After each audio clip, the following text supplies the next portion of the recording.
Bonjour. De nos jours, le carburant que nous utilisons pour nos voitures est une ressource fossile qui devient de plus en plus rare. Son prix subit également une hausse importante ces derniers temps. De ce fait, il devient important de réduire sa consommation de carburant autant que possible. Pour vous aider à réduire votre consommation de carburant, je vous ai fait cette vidéo. Voici 5 astuces pour réduire votre consommation de carburant.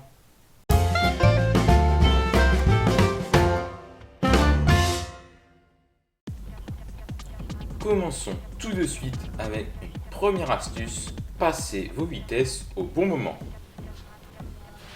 Lorsqu'ils roulent, certains conducteurs attendent de monter haut dans les tours avant de passer leur vitesse. Cela a pour effet d'éviter l'encrassement de leur moteur, certes, mais cela augmente aussi la consommation de carburant de manière assez importante. Passer ces vitesses à un bon régime est une astuce simple que beaucoup de gens connaissent déjà. Effectivement, réduire son régime de passage de vitesse permet également de réduire la consommation de carburant. Veillez toutefois à ne pas passer vos rapports trop tôt afin d'avoir un minimum de puissance sans avoir à écraser la pédale d'accélérateur. Si vous avez un véhicule équipé d'un moteur diesel, il est conseillé de passer ces vitesses entre 2000 et 2500 tours minute. Sur un moteur essence, la plage de régime optimale sera plus grande, elle sera de 2000 à 3000 tours minute. Maintenant, seconde astuce, soyez tendre avec l'accélérateur. Lorsqu'ils sortent d'un virage et qu'ils s'apprêtent à augmenter leur vitesse, certains conducteurs sont assez tendres avec la pédale de droite et accélèrent tranquillement. D'autres conducteurs n'hésitent pas à écraser la pédale d'accélérateur afin de monter plus rapidement à la vitesse limite autorisée. Et c'est cela qu'il faut éviter de faire. Le fait d'accélérer franchement a pour conséquence logique et indéniable d'augmenter de manière assez considérable la consommation de carburant. De plus, l'usure du moteur pourra être accélérée si le véhicule a accumulé un kilométrage élevé. Si vous voulez limiter votre consommation de carburant, n'écrasez pas la pédale d'accélérateur lorsque ce n'est pas nécessaire. Une accélération plus progressive réduira votre consommation de carburant. Troisième astuce, respectez les températures de fonctionnement. Le matin, lorsque vous démarrez votre véhicule, son moteur est probablement froid. Et comme un bon nombre de personnes, peut-être que vous roulez tranquillement jusqu'à ce que le moteur ait atteint sa température optimale qui est autour de 90 degrés.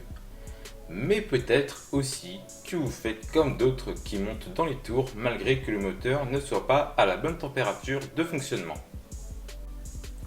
Une nouvelle fois, il faut éviter de faire ce deuxième procédé. Le fait de demander beaucoup de performance au moteur alors qu'il n'a pas encore atteint sa température optimale provoque une usure accélérée de celui-ci et une augmentation importante de la consommation de carburant.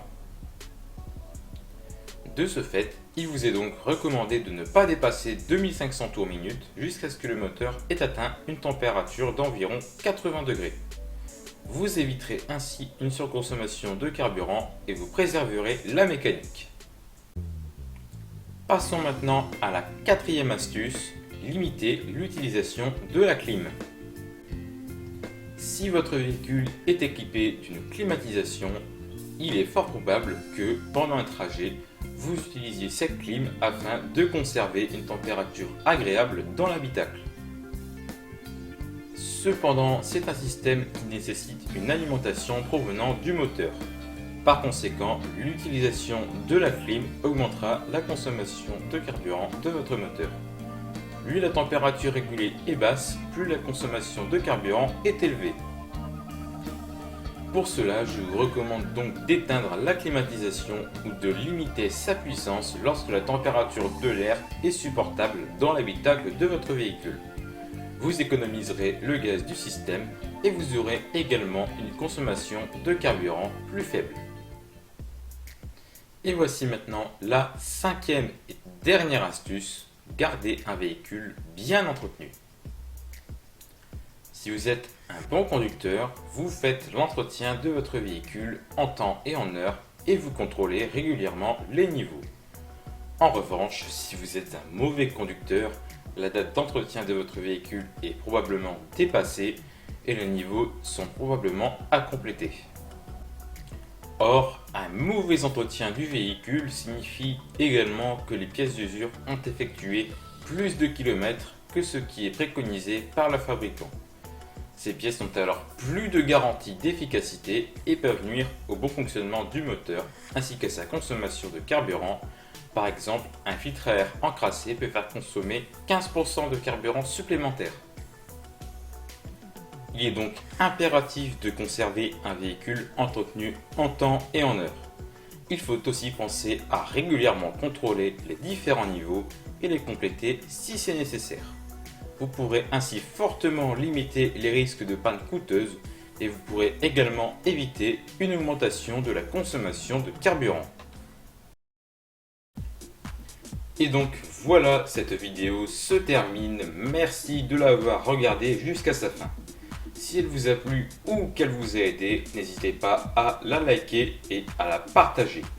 Pensez également à vous abonner et à activer la cloche de notification. Je publie régulièrement des vidéos et des sondages qui pourraient potentiellement vous intéresser. Allez, je vous souhaite une excellente journée et je vous donne rendez-vous très bientôt dans de nouveaux contenus. Salut!